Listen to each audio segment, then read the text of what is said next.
Bah, en fait, déjà, pour tout ce qui est. Il a énormément aidé tout ce qui est.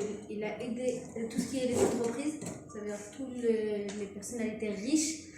C'est même une partie de ces personnes-là qui ont revoté pour lui, même si ça n'a pas réellement marché, parce qu'il a quand même diminué les impôts pour beaucoup d'entreprises. Et après, d'autres personnes qui, même si d'autres personnes, vu qu'il a créé un peu d'emplois, ça veut dire qu'automatiquement, les gens qui étaient pauvres, bah, ça leur a quand même permis de trouver un emploi. Ça veut dire que ça a encouragé certaines personnes à croire en lui. Et après, bon, ceux qui sont racistes à fond, c'est le Messie, c'est lui qu'il faut, c'est lui qui débarrassera l'Amérique de toute la poubelle qu'elle ne veut pas.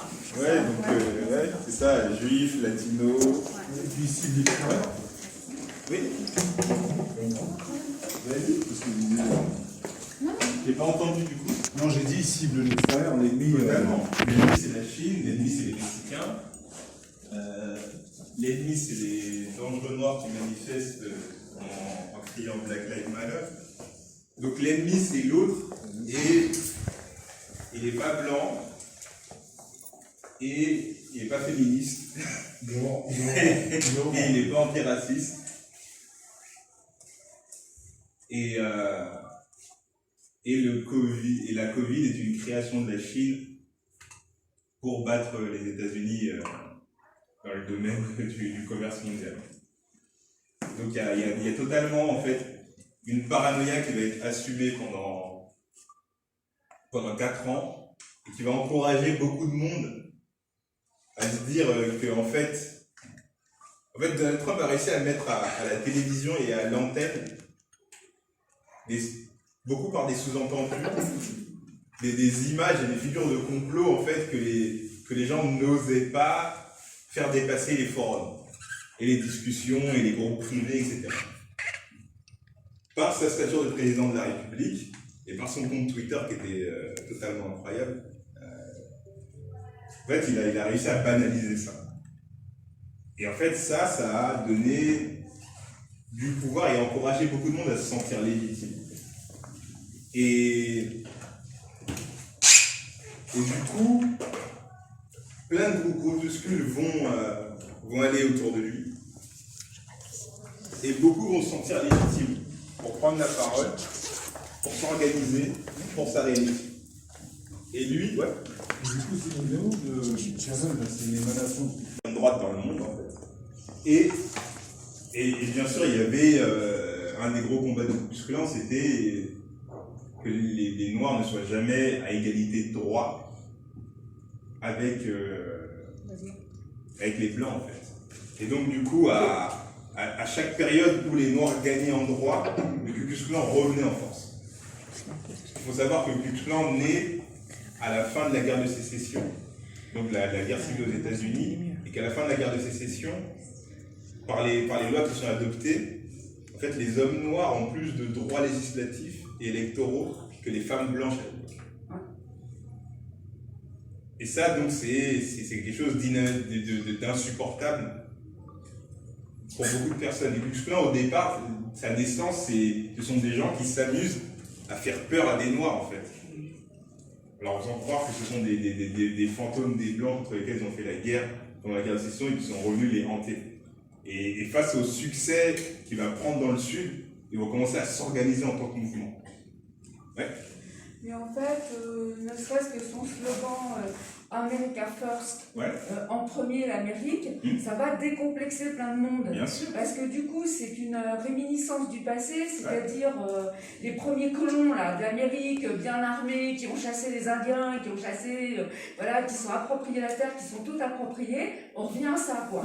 Et donc, du coup, ça va décomplexer, et en plus de ça, ça va donner aussi des ailes à plein de losers, quoi. Parce que, je suis désolée de le dire, mais il y a plein de losers blancs qui ont dans la tête, il n'y aurait pas les juifs, il n'y aurait pas les noirs, il n'y aurait pas ci, ouais, moi je serais Superman, quoi. Non, non. Bon, mais voilà, c'est clair. Non, mais c'est vrai. Mais il y a ça, quoi. Et ne serait-ce que ça n'a pas l'air comme ça très violent, hein, America First, mais c'est d'une violence C'est terrible, très quoi. violent. Et voilà. C'est très violent. Et ce que tu dis, c'est quelque chose qu'il faut vachement prendre en compte dans les mouvements d'extrême droite. C'est que pour un homme blanc, moyen, pauvre, voir des latinos devenir millionnaires, milliardaires, voir Jay-Z, voir Barack Obama, ça leur fait du mal en fait. Parce que quand tu es en situation de difficulté économique et de domination de classe sociale, tu as quand même besoin de sentir que tu es supérieur à d'autres. Et là, les personnes dites et vues comme inférieures, et pareil aussi avec la féminisation de plein de métiers, et du fait qu'aujourd'hui, le segment le plus éduqué dans la société américaine, ce sont les femmes. Et ça fait mal en fait à beaucoup de monde. Et donc du coup, ça, c'est des choses, par exemple, America First, qu'on retrouve dit autrement dans l'extrême droite française. Par exemple, il y a un programme qui est porté depuis même plus de 30 ans par Jean-Marie Le Pen, qui s'appelle la préférence nationale. La préférence nationale, c'est l'équivalent d'America First, ou c'est l'équivalent de la France aux Français, ou la France d'abord. Mais ce qui est intéressant dans ça, c'est ce qu'ils, eux, définissent comme l'Amérique, ou ce qu'on va définir comme la France. C'est que là, en fait, on définit une Amérique blanche, chrétienne. Et quand on dit la préférence nationale, on ne parle pas de donner la préférence aux gens qui ont la nationalité française. La nation va être incarnée par une personne blanche, héritière de la tradition judéo-chrétienne, en fait. Et l'ennemi, ça va être le multiculturalisme, etc. Et donc ça, en fait, dire la France d'abord, l'Amérique d'abord, jouer sur le d'abord en premier, ça fait croire qu'en fait, il y a une partie blanche de la population qui a été déclassée et délaissée par des élites qui favorisent l'immigration pour voler le travail des honnêtes citoyens. Et cette idée-là qui est d'extrême droite, elle circule même aujourd'hui en France parmi la France insoumise. Et donc c'est aussi voir comment les idées gagnent du terrain au fil du temps et comment les discours se superposent d'un pays à l'autre. Excusez-moi, peut-être le fait aussi qu'il n'a pas mené de guerre comme d'autres présidents avant lui dans les mondes. Pendant son mandat, quand même, il n'y a pas eu de guerre à l'extérieur, c'est-à-dire il n'a pas attaqué d'autres pays. Ça aussi fait de lui aussi quelqu'un voilà, qui se concentre sur l'Amérique d'abord. Oui. Voilà. Ça, après, il y a aussi parce que les autres guerres aussi, les Américains, ils oui. ont perdu aussi. Non, après, il n'a pas lancé de grands fronts, mais il y a quand même, militairement, il était quand même présent au Moyen-Orient. La Syrie s'en rappelle quand même lourdement. C'était avant lui, quoi. Oui, il a commencé à faire des retraits de troupes, mais il n'a pas retiré toutes les troupes. Ouais, c'est ça la nuance. C'est déjà pas mal. 9,1%. Non, mais en fait, il a retiré peu de monde et il a continué à faire des attaques. Il y a eu des attaques sous Donald Trump. Faut pas se tromper sur ça. Faut pas se tromper sur ça. Faut pas se tromper non plus sur la mort de Jamal Khashoggi en Arabie Saoudite, etc. En fait, c'est très compliqué et les États-Unis ont quand même soutenu les attaques au Yémen. Et la situation au Yémen, c'est dramatique. Mais effectivement, il s'est pas mis en chef de guerre, il s'est plutôt mis en chef de guerre économique pour récupérer l'argent des États-Unis en mettant des droits douaniers et en faisant un faux clash avec la Chine. Ça, c'est une stratégie qu'il a très bien utilisée. Ouais. En fait, parmi tous les autres présidents, à chaque fois qu'il y avait quelque chose qui se passe dans un autre pays, ils étaient là en tant que héros, ils essayaient de faire passer leurs idéologies en disant que oui, nous, on est là pour vous aider.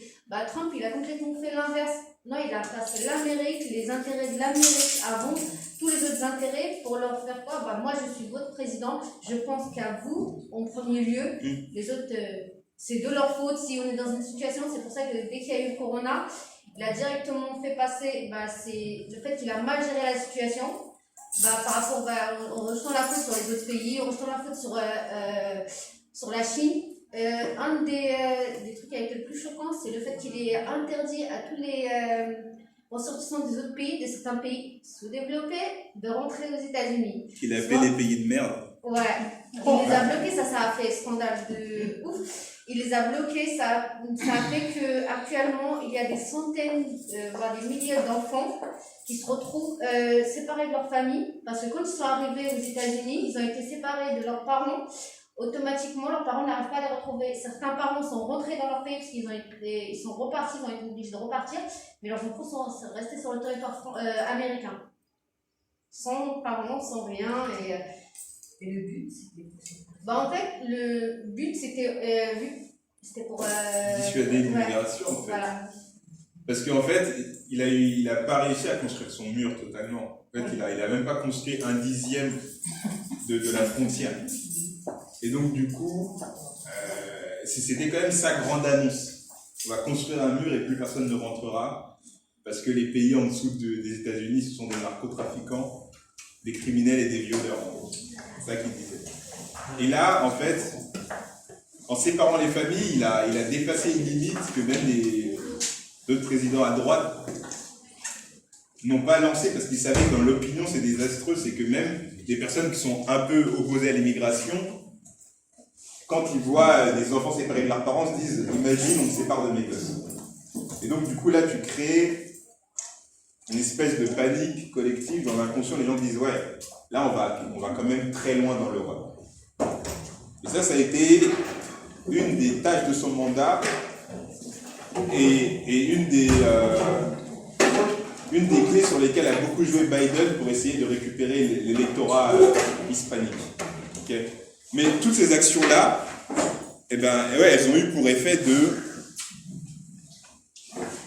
donner du courage et de la force à plein de partis qui s'estimaient, à plein de groupuscules qui s'estimaient un peu sous le radar et qui étaient plutôt profil bas. Okay. Ça n'a duré pas tant ça. Il y a quelqu'un qui a dit stop à ça, au fait qu'il séparait les familles. Oui, en fait, c'est lui qui avait le pouvoir, mais les démocrates, bien sûr, s'y sont opposés. Et justement, ça a été un des gros axes forts de la campagne démocrate. C'était de dire, là, dans l'horreur, on a dépassé un autre palier. Le président américain dans son style. Et donc, du coup, lui, il donne beaucoup de la force et il libère beaucoup de tabous. Et là, on va arriver justement à nos amis QAnon. Ça, c'est une petite revue de presse et une interview qui va permettre de nous donner quelques bases et après, on va discuter sur ce groupe.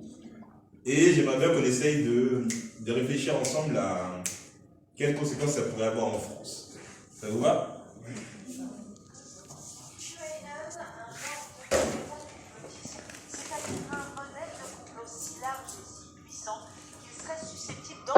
Ou de sous-tendre tous les autres. Pour résumer, ce sont des Américains qui aiment beaucoup, mais alors beaucoup Donald Trump, et ils pensent...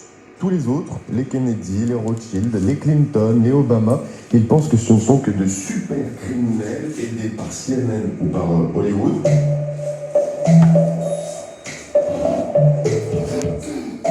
Le mouvement QAnon est un mouvement effectivement populaire, notamment aux États-Unis, dont la base est essentiellement les électeurs Trump.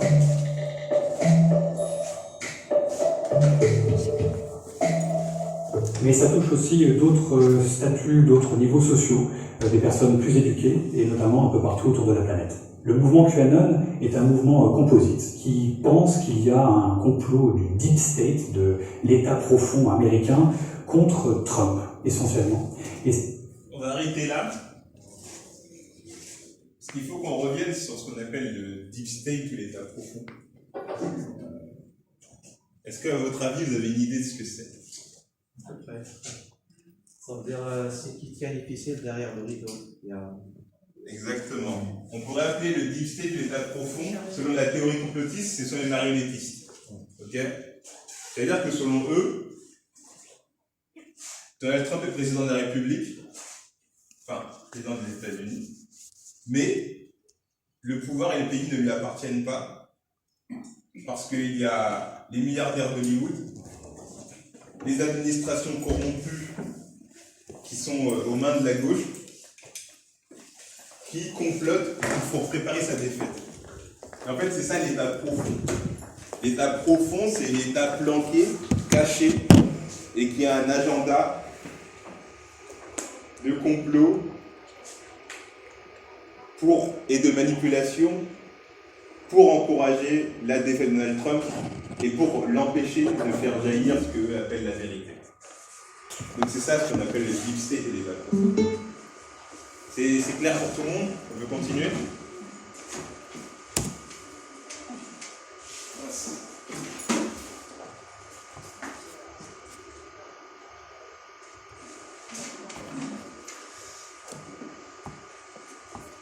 Il n'y a plus de batterie.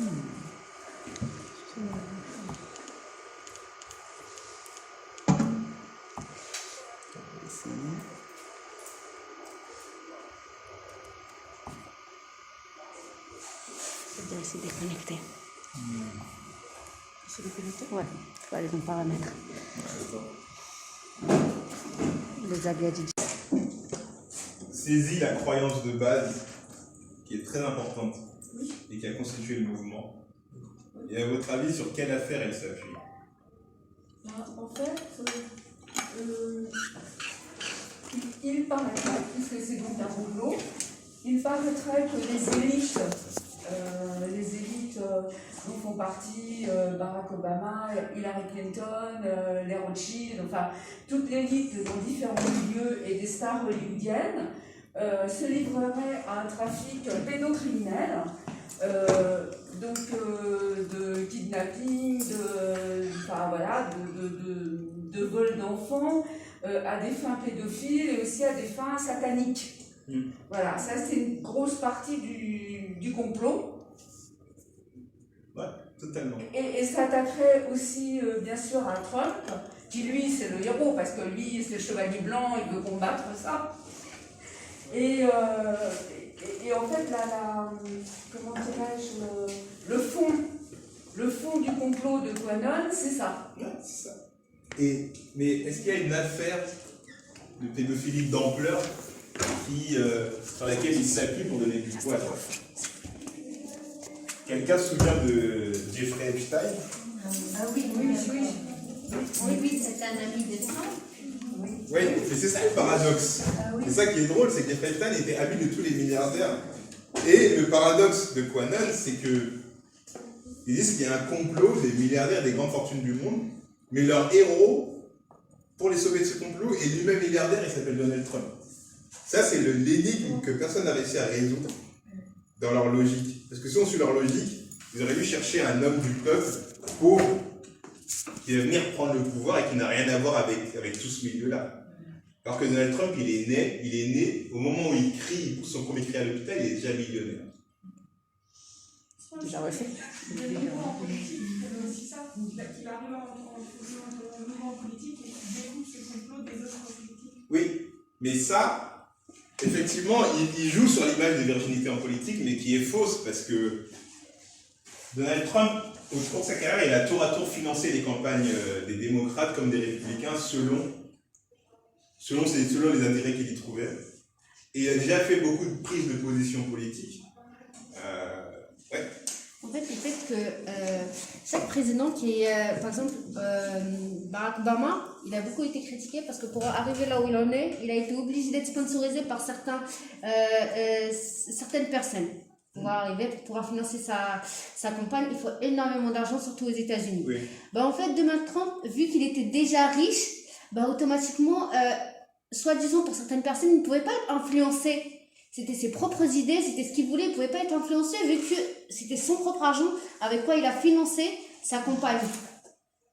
C'est pour ça qu'il y en a certains, ils se disent que oui. C'est beaucoup mieux, alors que Barack Obama, même si toutes ses idées étaient bonnes, il restait quand même un peu influencé par les personnes qui lui ont fourni l'argent pour pouvoir faire sa campagne. Mais même Donald Trump a levé des fonds pour sa campagne, bien sûr, parce que c'est...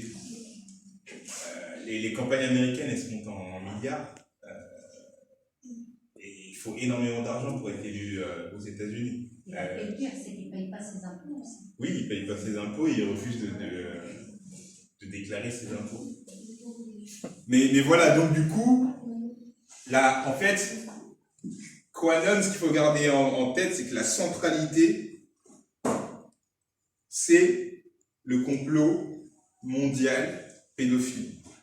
Mais derrière ça, il attire à lui tous les autres complots, en fait, qui se disent, ok, ça c'est notre point commun, mais après il y a d'autres complots et on va s'unir parce que ensemble on pourra détruire tous les complots menés par les grandes fortunes. On continue ? De personnes qui tombent dans ce délire QAnon. On a une base assez populaire américaine, mais très vite on voit que des personnes assez éduquées peuvent commencer aussi à relayer des délires QAnon, des personnes qui ont un niveau d'études significatif. Donc malheureusement, ça n'est pas, il n'y a pas de profil type, hein, tout le monde peut malheureusement tomber dedans.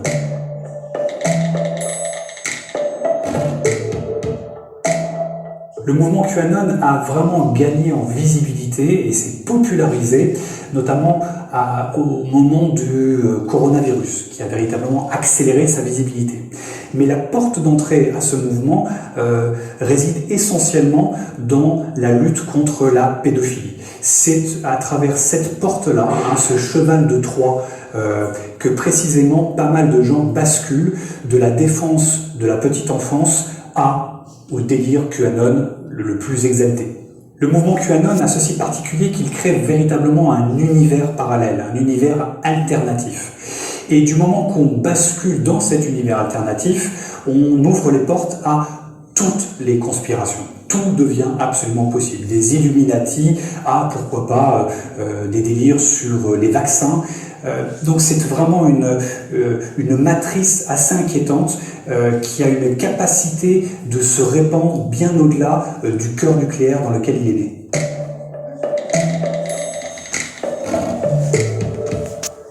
Ce qui est assez surprenant avec ce mouvement, c'est qu'il a un terreau culturel propre. Contre la pédophilie. Tout le monde. Tout le monde. Personne ne s'oppose à ça.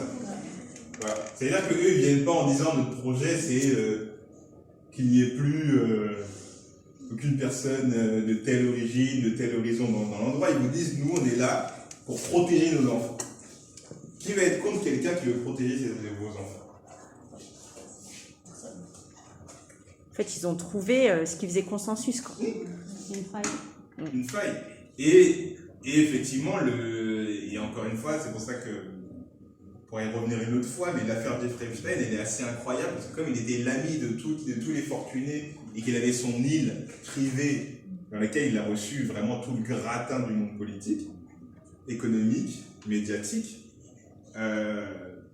du couple Clinton à Oprah Winfrey, en passant par Donald Trump, etc., ça a créé une vague où les gens se sont dit « Waouh, ces gens-là sont puissants, riches, ils ont tout ce qu'ils veulent, mais le dernier vice, leur dernier vice, ce sont nos enfants. » Et donc du coup, en fait, en regardant des vidéos sur Epstein ou d'autres, vous pouvez tomber sur des commentaires qui vous disent ne soyez pas indignés qu'en regardant la vidéo, rejoignez-nous, on essaye de mettre à mal ce réseau de pédophilie mondiale. Et ça, c'est une porte d'entrée. Et c'est une grosse porte d'entrée. Et par exemple, si on calcule en France, là, on est dans une grosse ère de discussion autour de l'inceste par rapport à un bouquin qui est sorti. Est-ce que vous avez suivi ça? Oui, Kouchner. Ouais. Et donc, du coup, ce sont des sujets qui sont au cœur des préoccupations de partout, en fait. C'est-à-dire que demain, en dessous d'une publication sur le bouquin de Kouchner, on peut trouver des gens qui vont être très malins dans leur façon de parler et qui peuvent s'adresser donc à des publics très différents et vous dire ne restez pas indignés dans votre salon, bougez-vous, rejoignez-nous. Ouais. Il y a aussi un truc sur l'affaire Kouchner, c'est que en fait, il y a eu une découverte de beaucoup de gens de ces incestes dans le milieu bourgeois. Oui. Alors il y avait quand même ça qui était ancré très fortement. Oh ben il y a que les pauvres qui pratiquent l'inceste, c'est dans les milieux sociaux très défavorisés. Oui, et là, du coup, ça a fait éclater mais plein de trucs, parce qu'on se dit, ah ben oui, eux aussi, là... donc du coup, là, c'est tout le monde, voilà, tous les clignotants sont en alerte. Tout le monde se prend ça en pleine figure. Mais... Et on se dit, et ce qui est assez incroyable, c'est qu'on a vu une vague de démissions derrière. Par exemple, d'Elisabeth Guigou, qui devait mener une commission contre la lutte pour lutter contre l'inceste, et qui couvrait l'homme auteur d'inceste. Et donc on se dit, mais attendez, il y a eu Epstein aux États-Unis, là, il y a ça en France. Effectivement, les élites sont... Et donc, du coup, ça peut choquer, et en fait, on peut être démuni face à ça. Et se dire, c'est un des gros enjeux, et j'ai envie de faire quelque chose. Ouais. Et QAnon a bien commencé à faire les choses, vu qu'ils ne sont pas, comme tu as dit, ils ne sont pas forcément partis dans le combat direct. Ils ont plus utilisé des entrées de part et d'autre, en utilisant déjà la jeunesse, la nouvelle jeunesse qui commence à être plutôt calée en études. Certains jeunes, ils utilisent les médias que tout le monde utilise pour, d'une sorte, endoctriner assez légèrement les plus jeunes, parce que c'est les futurs gens qui vont voter. En utilisant que ce soit Instagram, YouTube, Twitter et tout ça, mais ils le font petit à petit. Et ça veut dire que dans quelques années, ils vont peut-être se retrouver avec des centaines de milliers de personnes qui les suivent, mais on ne verra pas réellement, ça ne se fait pas du jour au lendemain, c'est un travail qui se fait petit à petit, progressivement. Et c'est là où c'est important qu'il faut que vous reteniez les figures des influenceurs, des influenceuses et des youtubeurs. Aujourd'hui, les gros influenceurs ont un public qui, pour être assez sincère, dépasse un record d'audience d'un média comme Le Monde quand ils postent des vidéos. C'est-à-dire qu'en fait, ces gens-là sont devenus des médias à eux-mêmes. C'est-à-dire qu'ils diffusent du contenu et les gens y adhèrent massivement et les suivent. Et des personnes jeunes ou plus ou moins jeunes se font leur éducation, même leur culture, sur des vidéos d'influenceuses ou d'influenceurs. Et donc, ce sont devenus, malgré eux, des nouveaux médias. Parce que si on prend la définition, on va dire, capitaliste, économique d'un média, en fait, c'est un site qui héberge du contenu et qui vend son audience à des publicitaires, grosso modo. Donc, ça peut aller de Nike à des idées complotistes comme QAnon.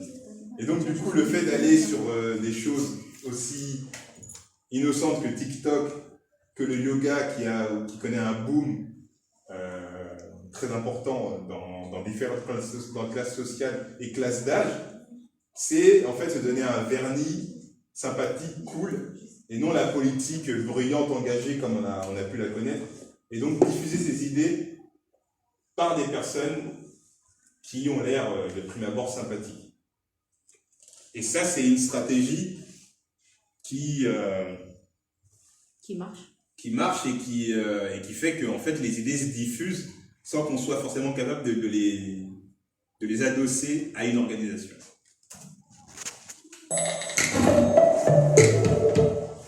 Ce qui est assez extraordinaire avec ce mouvement, c'est que, au-delà des quelques idées fondamentales qu'il relaie sur la pédophilie et sur ce complot du deep state, de l'État profond américain, viennent en fait s'agréger d'autres théories complotistes, et c'est une véritable éponge à théories complotistes. Aujourd'hui, le mouvement QAnon agrège à lui un nombre faramineux de croyances entre les anti-masques, les anti-vaccins, les anti-5G, les Illuminati, bref, tout ça vient se mélanger dans une soupe complotiste assez déroutante.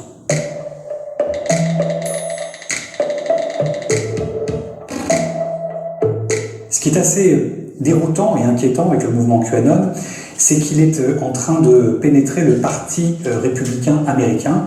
On a plus de 80 candidats au Congrès aujourd'hui qui sont des gens qui croient au délire QAnon. Donc ce mouvement commence à avoir une force politique significative et particulièrement inquiétante aux États-Unis. Pour ce qui est de l'Europe, les principales relais politiques de cette mouvance reposent plutôt sur ce qu'on appelle les fachosphères ou les extrêmes droites dans les différents pays européens. Ce sont eux qui sont les principaux vecteurs de cette mouvance. Donc il y a une petite inquiétude aussi que cette politisation commence à prendre souche effectivement aussi en Europe. Alors une réaction sur ça?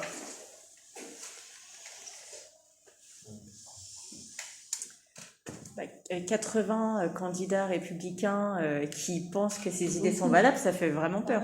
En 3 ans d'activité. C'est beaucoup, surtout que les États-Unis, une des puissances mondiales, une des puissances militaires, oui, ça fait peur. Et vous évoquez le Ku Klux Klan et c'est assez intéressant parce qu'en fait, après la guerre de sécession, c'est eux qui ont gagné la guerre des idées dans le sud des États-Unis, qui voulaient prendre sa revanche dans le nord.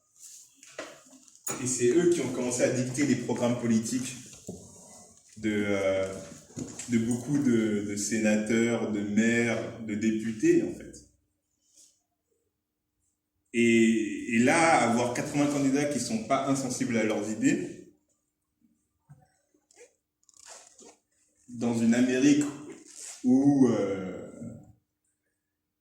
les gens à gauche peuvent se relâcher en disant c'est bon, on a gagné et les choses vont rentrer dans l'ordre, ça pose question. Okay. Et ce qu'il faut savoir, c'est aussi ce qui se passe là, c'est que les réseaux sociaux, c'est-à-dire Facebook, Twitter, Instagram,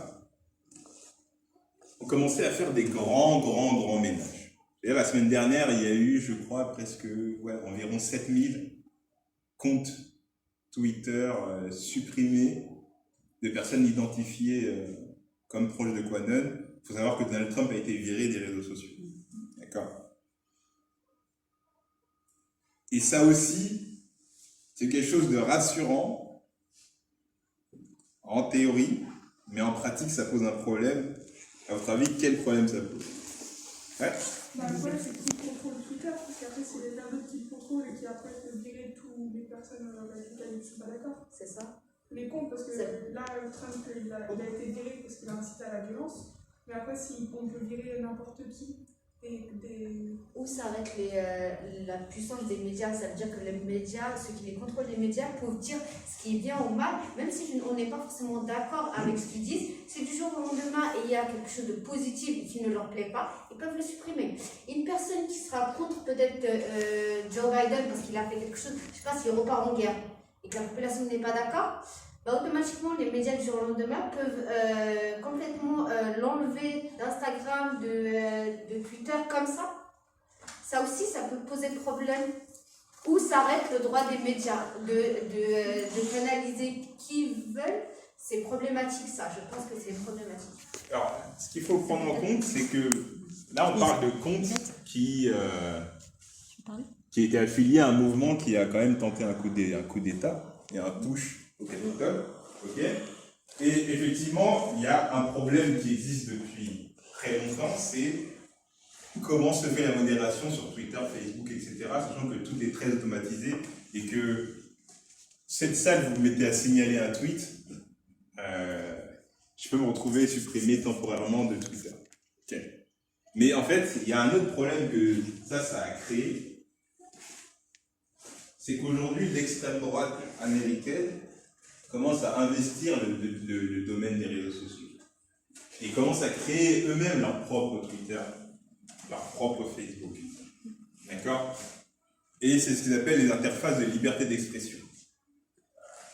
Et il y a un réseau social qui s'appelle Parler, comme le verbe parler, créé par justement toute cette mouvance pro-Trump, qui commence à prendre beaucoup de poids. Ça veut dire que ces groupes-là ne vont pas satisfaire du fait d'avoir été évincés des réseaux sociaux. Ils vont aller sur leurs propres réseaux sociaux, dans lesquels il n'y aura pas de Censure. pas de censure et en fait pas de message qui vont vous dire attention là vous partagez un message erroné, attention là vous partagez un discours de haine, attention cela n'est pas vérifié. Tout est permis. Il y a pas de... Voilà, il n'y a pas de filtre. Et donc du coup, autant Quanon est à suivre, autant je pense dans les mois prochains vous allez entendre parler du groupe, enfin du réseau social Parler et même d'autres réseaux sociaux parce que Donald Trump veut lui aussi créer ses propres réseaux après qu'il ait pas supporté le fait d'avoir été évincé de Twitter. C'est-à-dire que du coup, ce qui se passe aussi, c'est que là, on va aller dans des gens qui ont une contre-vérité, qui vont créer des contre-réseaux sociaux et une contre-société numérique. Mais ça peut créer une rébellion, non? Bah, le but, c'est que aujourd'hui, tu te connectes sur Parler,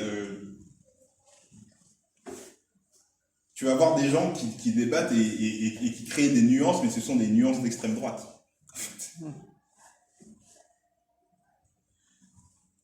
Mais donc la réalité commune à toutes ces nuances, c'est les principes de base de détestation de l'extrême droite, sur tout un réseau social.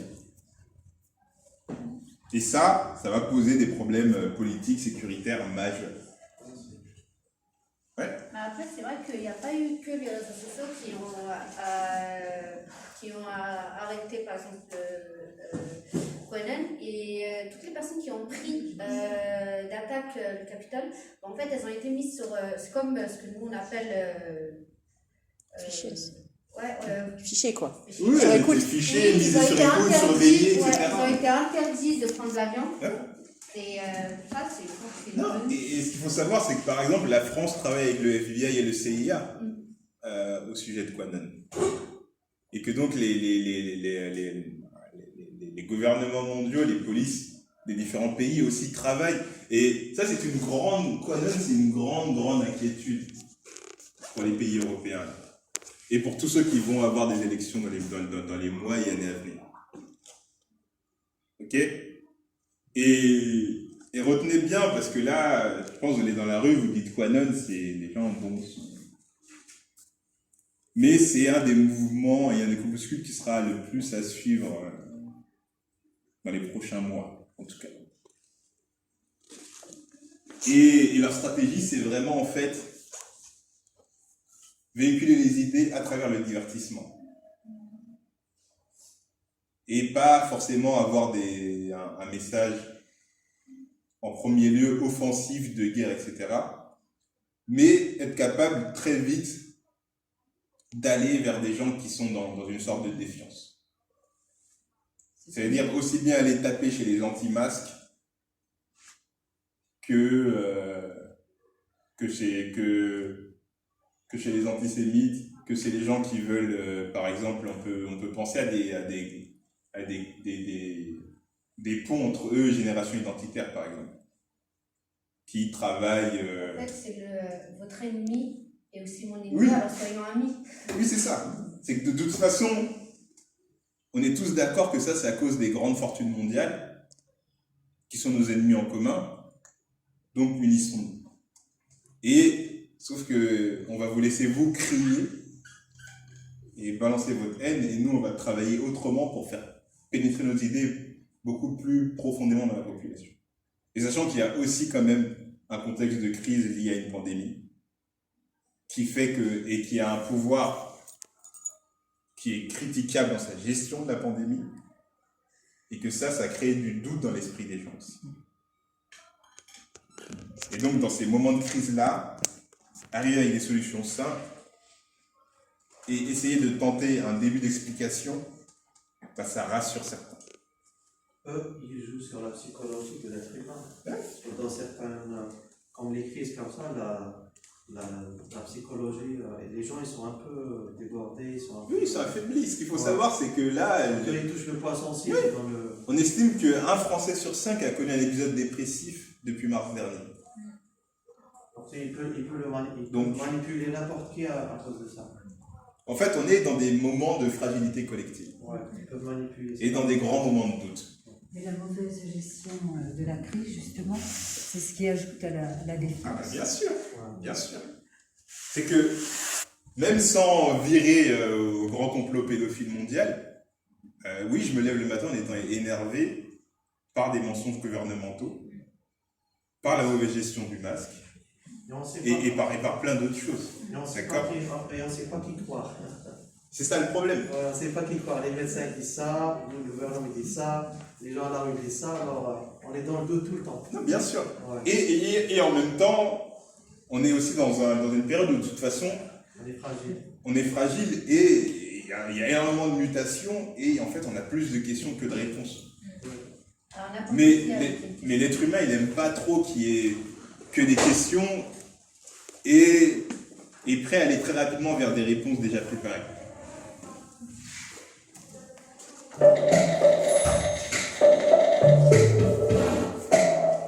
Ce qui est assez inquiétant avec le mouvement QAnon, c'est qu'il a quelque chose qui relève vraiment d'un mouvement sectaire.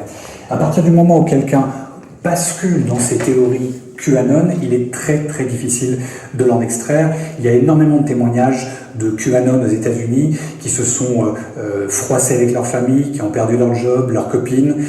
Donc c'est assez difficile de les en sortir. L'important, c'est d'essayer d'empêcher que ceux qui n'y sont pas déjà rentrent dedans.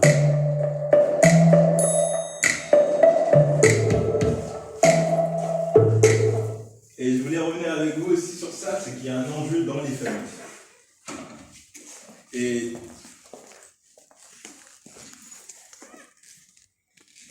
par exemple, on s'est rendu compte qu'à Noël, beaucoup de personnes avaient peur de se retrouver en famille, parce que dans les couples WhatsApp, il y avait de plus en plus de gens qui partageaient, de proches, donc de gens qu'ils aiment, qui partageaient des informations erronées, pas vérifiées,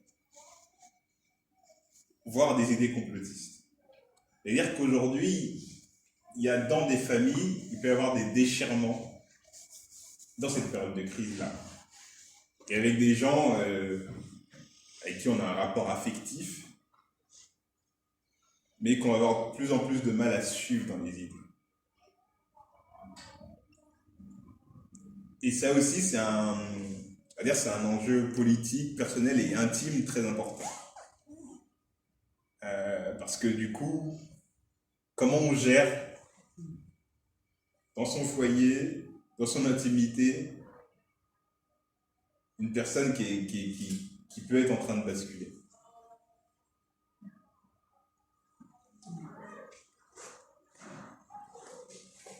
Comment alors? Personnellement, je n'ai pas la réponse. Je ne vais pas vous mentir.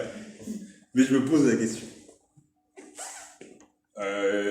On peut essayer de discuter. Mais à un moment donné, en fait, il y a... Chacun a ses arguments.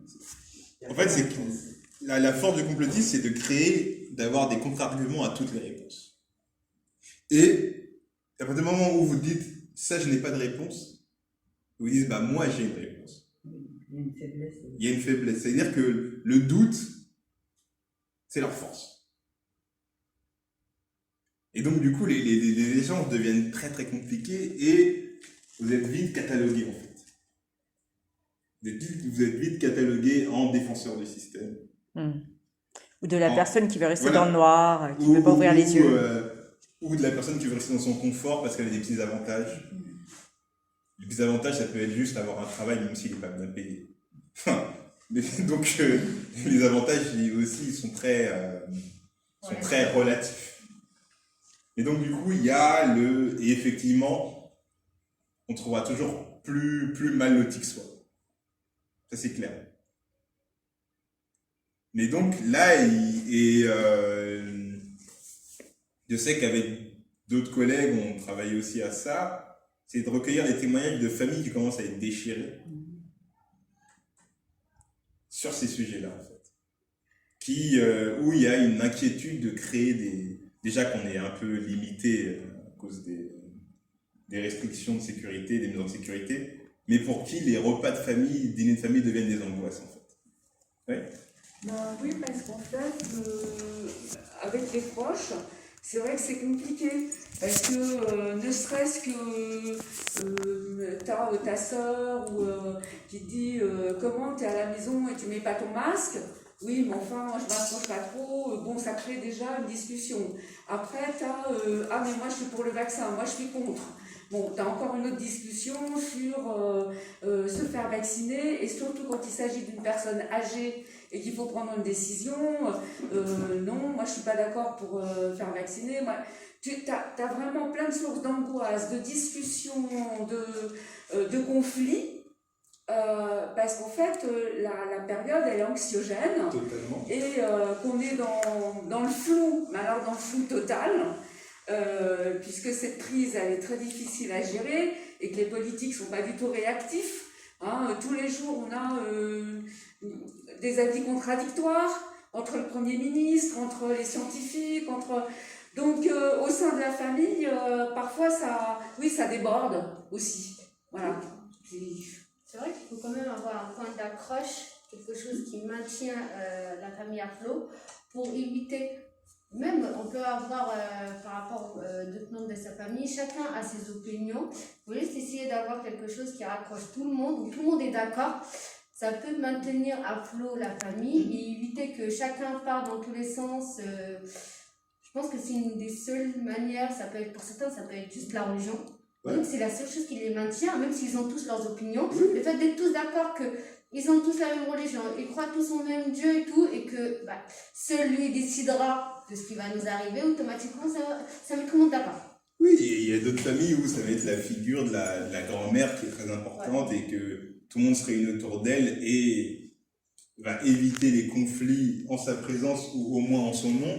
Mais il faut trouver des figures, des socles communs, se rappeler aussi, se raconter beaucoup l'histoire de la famille, en fait, se rappeler qu'est-ce qui nous unit en fait. Et en quoi ce qui nous unit va être plus fort que les divergences. Et c'est en ce sens-là que là, je pense, quand il y a un délitement de l'État,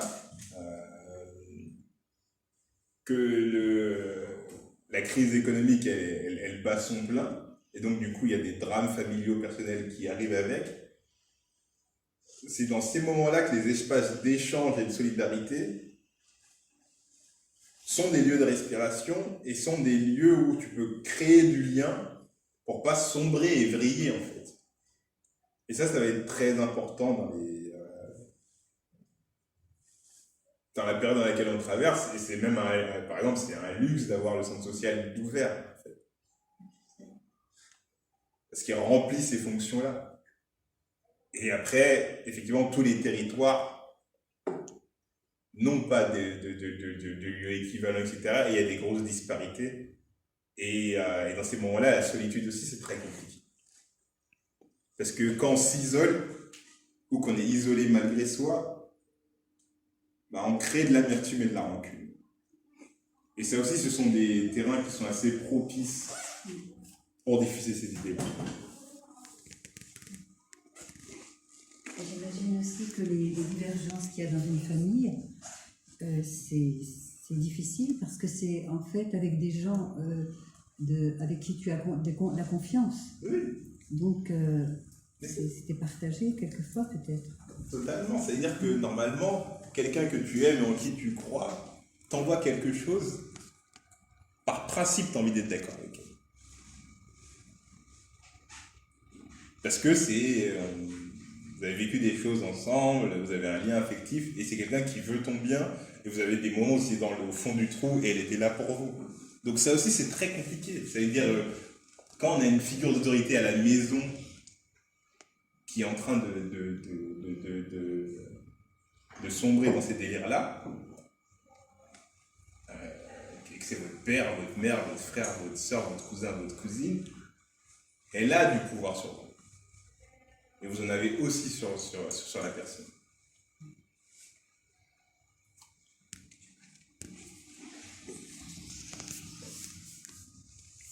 Et du coup, ce contexte-là est très apprécié par l'extrême droite française, bien sûr, qui, elle, les premières personnes à commencer à aller le réseau social dont je vous parlais, qui a été creusé des années, qui s'appelle Parallèle, ce sont des personnalités d'extrême droite qui se sont réjouis d'avoir enfin un endroit où la liberté d'expression est garantie pour tout le monde. Et vous remarquerez que le parti est assez discret sur ce qui se passe en ce moment. Et la stratégie de la discrétion, elle est utilisée très intelligemment dans le sens où, en fait, le message qui est passé en ce moment, c'est ça fait 40 ans qu'on vous le dit. Vous ne trompez pas dans un an, sinon on est reparti pour un tour. Oui, il y a un silence de l'extrême droite et ils disent simplement, ça fait des années qu'on vous dit de fermer les frontières, par exemple. Donc les gens se disent, ils avaient raison.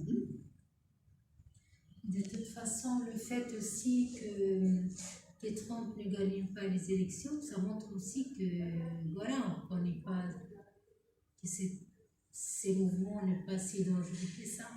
Ça veut dire que, voilà, il y a une conscience. En fait, Trump, il a eu quand même beaucoup de voix. Oui, c'est vrai. Comme ça, après ça, faut pas l'oublier, c'est pas que gagner ou perdre, c'est pas un match de foot. C'est pas le perdant, il soulève pas la coupe. Mais en fait, il a quand même énormément de voix.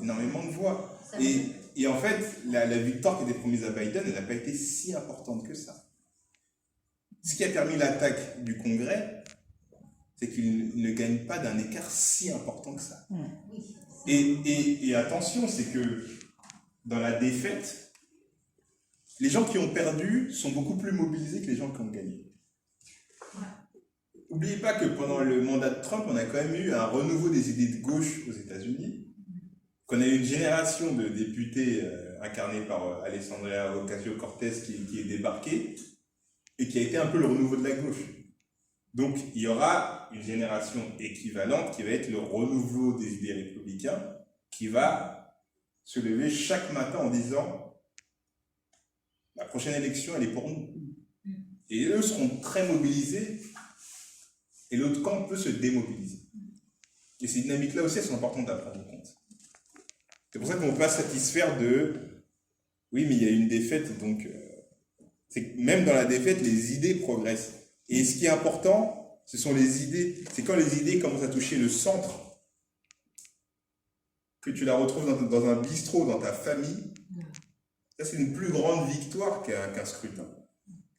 Parce que tu gagnes la guerre des idées et les esprits, en fait, parlent avec tes mots. Si tu te retrouves à écouter des enfants parler d'un complot pédophile, c'est une victoire de quoi même.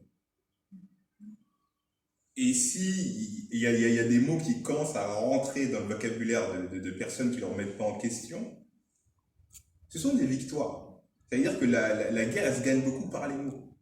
Si tu n'as plus les mots pour décrire la réalité, mais que tu es obligé de la décrire avec les mots de l'ennemi, tu es prisonnier dans son vocabulaire et donc tu es prisonnier dans sa vision du monde.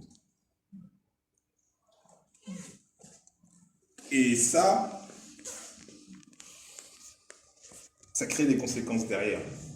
Et sur un temps beaucoup plus long que sur une campagne électorale. Ouais.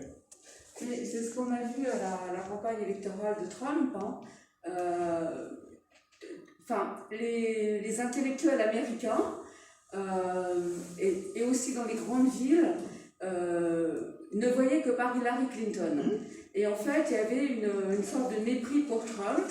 Mais Trump, il était très représentatif d'une certaine Amérique.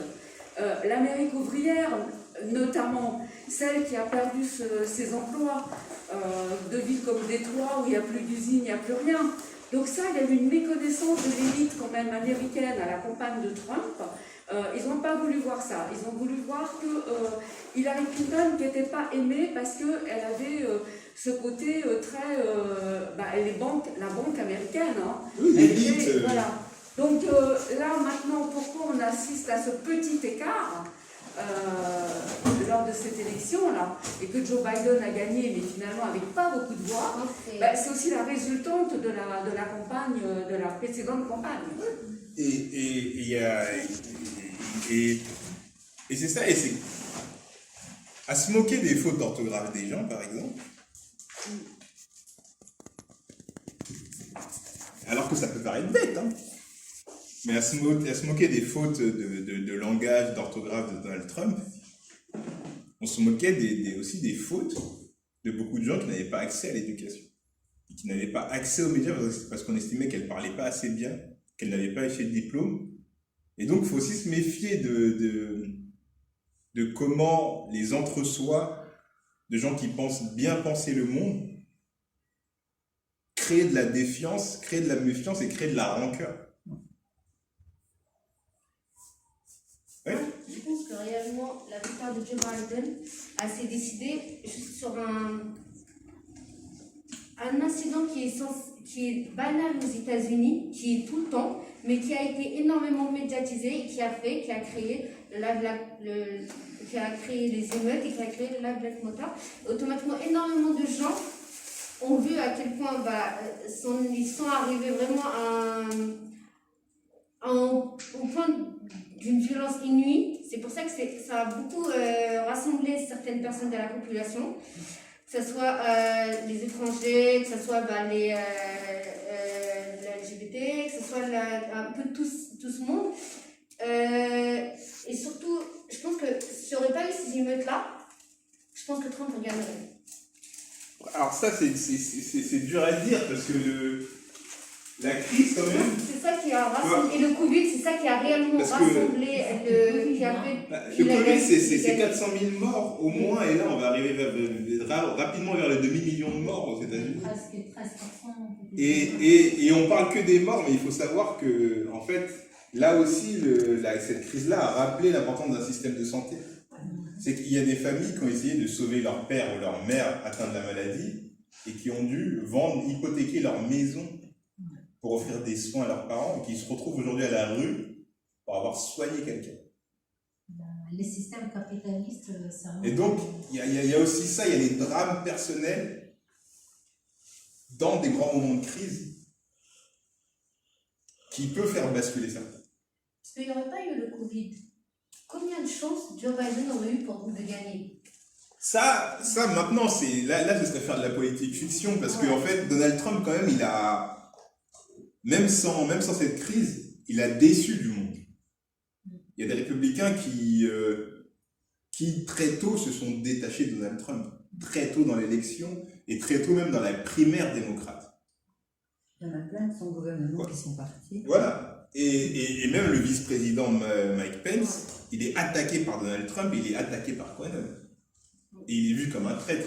Donc il a aussi créé beaucoup de frustration, de division dans son camp, et il a passé tout son mandat à virer pratiquement en moyenne tous les 20 jours une personne de son gouvernement.